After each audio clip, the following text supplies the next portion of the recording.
From my childhood, I have always thought there are too many interesting things to experience, so many possible jobs, so many interesting hobbies to try, and so many nice men to meet, and too many dishes to try. Since my childhood, home had 5 rooms. I thought it is how it should be. I even asked my parents where they will move when I grow up. Later, when I had achieved something in my professional life, at one point I started to feel overwhelmed and fragmentized, near to burnout. I had money, but not enough time to spend it.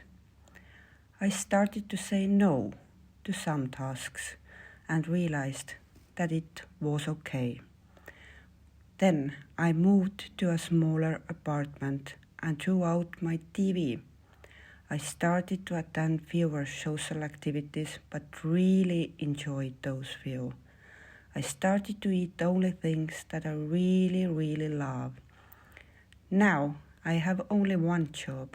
I do it better and I feel more present.